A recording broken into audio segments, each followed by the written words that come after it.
Chapter 11 continued. Kenny looked up at his dad as they walked back home. In the warm lantern light, he seemed wise now, like Arthur's Merlin, and Kenny realized that his father's wisdom was gained from real experiences and not something they had read about in a book. They both returned to a very busy household. Everyone was running around, including Charlotte, who had received word from George and arrived to help. Kenny smiled at her as he looked up from her sewing machine. "Hiya, Kenny. Heard about your plan," she said. "It's going to be awesome."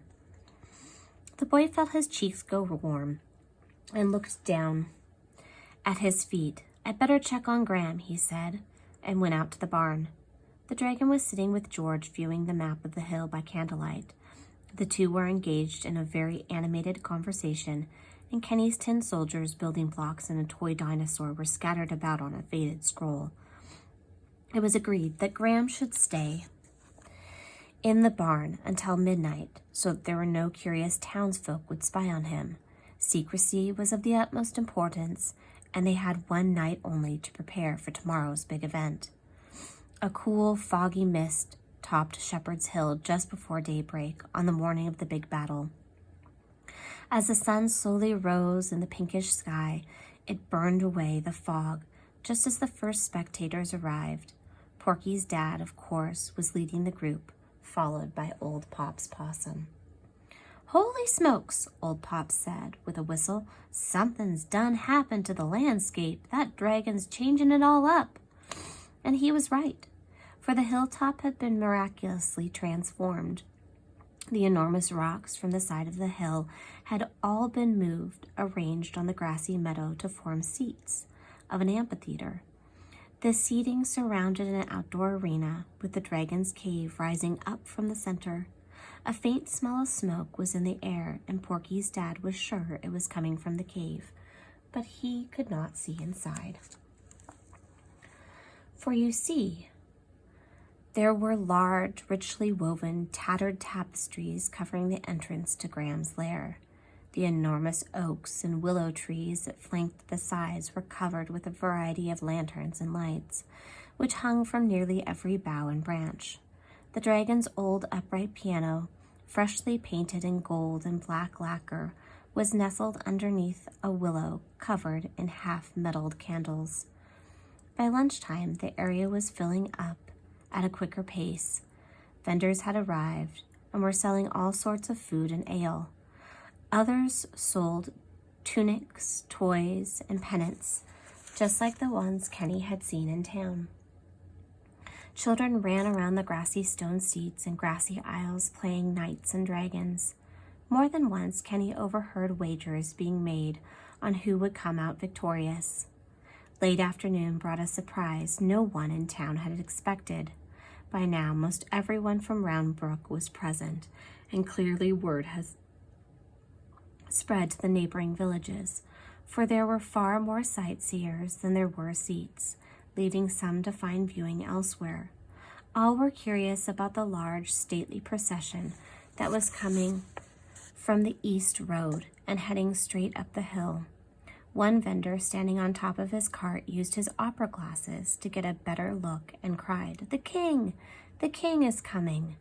A large group of onlookers rushed over to get a better view. Sure enough, it was the king himself, arriving in a beautifully ornate horse-drawn carriage. Armed soldiers, who looked like younger versions of George, marched both in front and behind him. They stopped at the back of the amphitheater and began constructing a small tower with box seats for His Majesty and his courtiers. From a hiding place high in the branches of a tree, Kenny watched the royal servants assemble the tower, finally rolling out a purple carpet for the king to walk upon. The guards flanked both sides of the walkway, preventing any onlookers from getting too close to His Majesty. The king was followed by his two sons, a jester and George, dressed in his finest clothing. With all eyes watching the king enter the royal box, Kenny hopped down from his hiding spot and scurried back down the hill. "This is just like a giant chess game," he thought to himself. "Now I just have to move toward a favorable outcome." As the afternoon faded into the evening, the waiting crowd began to grow restless. The rowdy bunch chanted and stomped their feet in unison. Few of them noticed little Kenny as he lit the lanterns. He knew this was it. It was time to finally set his plan into full motion.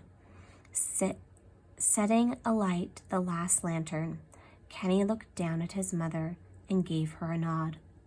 She solemnly walked up to the piano, lit the candles, and began playing an ominous melody. Intermittently, the entire gathering hushed to a breathy silence and looked toward the arena. Kenny walked slowly to the center of the battlefield.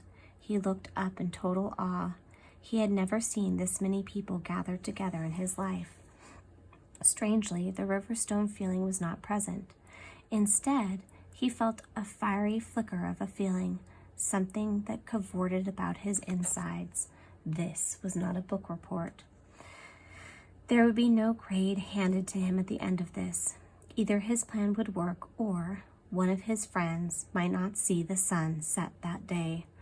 But they all trusted him, his mom, his dad, George, Graham, and even Charlotte. They thought his plan was ingenious, and now it was all up to him. He looked down at his two little paws, took a deep breath, and slowly opened a large leather-bound book. He began to read in a shaky voice. Draco, Latin for dragon, and derived from the Greek word draconta, is the biggest of all living creatures on earth. At this moment, murmurs and hushes were heard throughout the audience. Kenny continued. The fiery feeling danced throughout his chest and heart. When the dragon comes out of its cave, it is often carried into the sky, borne into the air, surrounded by blazes, for indeed it is rising up from the lower regions of Hades. Audible gasps could be heard at this point. One mother put her paws over her child's ears. The fiery feeling rushed up into Kenny's throat. He continued loud and clear, so that nobody could miss a single word he said. A dragon's strength is found within its long and dangerous tail. Tying the tail in a knot will render the foul beast harmless. But be warned, all drakes kill anything they catch with their vicious coils.